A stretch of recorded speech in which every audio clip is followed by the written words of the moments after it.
سے آپ کو پالیٹکس کی باتیں پوچھتے رہیں گے، لیکن اجازت ہو تو ریلیجن کی ایک بات پوچھ سکتے ہیں؟ فرمائیں سر، یہاں پہ ہم یو کے میں رہتے ہیں جی سر، مسلمان ہیں.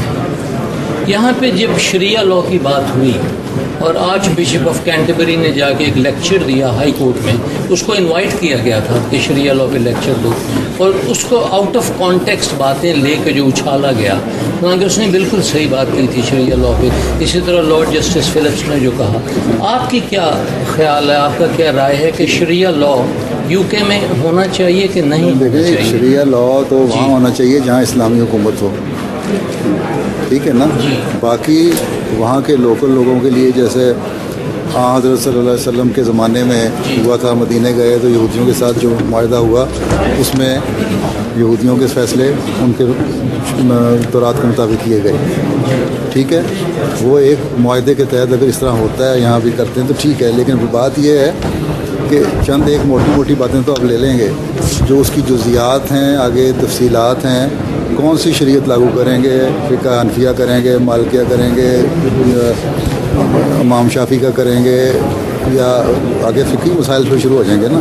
اس کو کس طرح ڈیل کرنا ہے. ہاں جتنے فرقے ہیں بنے ہوئے اسلام میں، تو وہ ایک مشکل پیدا ہو جائے گی آپ کے لیے. اس لیے یہاں جو ملک کا قانون ہے بولتے یہ حکومت اسلامی حکومت نہیں ہے. اس لیے جو یہ چند چیزیں اچھی لے کے اگر اپنے قانون میں اس کو جذب کرنا چاہتے ہیں تو کرنے میں کوئی حرج نہیں ہے. لیکن یہ کہنا کہ شریعت لاء کا نام اس کو دیا جائے، یہ میرے نزدیک نہ مناسب ہے نہ ہو سکتا ہے. آج یہ تھا کہ مسلمانوں کو یہ شریعت لاء کو وہ حصہ نافذ کیا جائے، مثلا آئلی قوانین ہے یا وراثت کا قانون ہے، مسلمان. ہاں، یہ چند قوانین اس پہ شور یہ اٹھا تھا کہ کل کو پھر یہ شور اٹھے گا چور کی سزا ہاتھ کٹ ہوئے تو کیا ہاتھ کٹ ہو گئے. اس نے نہیں کہا تھا، لیکن اس کے اپوننٹ جتنے تھے انہوں نے یہی سوال اٹھایا تھا نا. بلاسفیمی میلاد بھی جو ان کے نزدیک ہے، جو ہمارے نزدیک بالکل ڈیفینیشن اس کی اور ہے. یا چور کے سزا تو بڑا کلیئر کٹ ہے تمہیں نا، اس کے آگے ڈیفینیشن ہے کس طرح ہے، کس حد تک ہے، کون سے چور ہیں. لیکن بہرحال جو اس پہ اعتراض کرنے والے تھے انہوں نے یہ اعتراض کیا تھا. تو یہ جو ہے آئلی قوانین وغیرہ، اس کے مطابق اگر کچھ جذب کرنا چاہتے ہیں اپنے قانون میں تو کوئی حرج نہیں ہے، کیے جا سکتے ہیں. لیکن پھر اس میں بھی آپ کو دیکھنا پڑے گا ہر فقہ کا کہ کہاں تک اس میں ایسی چیزیں جو کامن ہیں آج کی. یہ میں عرض کرنے والا تھا، جیسے انہیریٹنس لاء ہے یا میرج ہے، نکاح تو سب کوئی بھی فرقہ ہو، نکاح کا ڈیورس کا تو وہی ہے نا. تو جو بیسک پرنسپلز ہیں. جی سر، یہی تو میں عرض کر. جی شکریہ.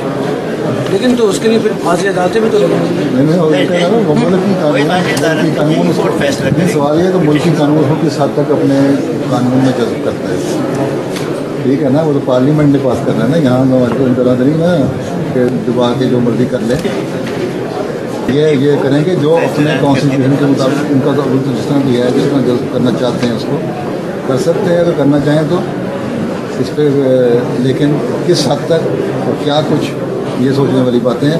کہیں یہ نہ ہو آپس میں مسلمان یہاں پہ لڑنے شروع ہو جائیں، ہم تو یہ کہتے ہیں اس بارے میں، تم یہ کہتے ہیں اس بارے میں. یہ جو فرقہ بن گیا ہے تو مشکل میں ڈالا ہوا ہے نا.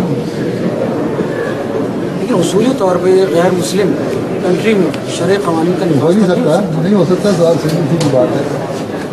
لیکن بعض قوانین اسلامی قانون کو وہ یہ سمجھتے ہوئے کہ ہاں ان کے ہم لاگو کر سکتے ہیں لوگوں کے لیے، تو کل کو پھر ہندوؤں کا بھی قانون ہوگا، وہ بھی کریں گے. بدھسٹ کے لیے کیا ہے، زرتشتیوں کے لیے کیا ہے، یہودیوں کے لیے کیا ہے. تو مختلف قانون پھر ایک اور پھر یہ ایک پنڈورا باکس اس طرح کھولے گا کہ ہر مذہب کے قانون جب آنے شروع ہوں گے پھر عیسائیت بات کرے گی.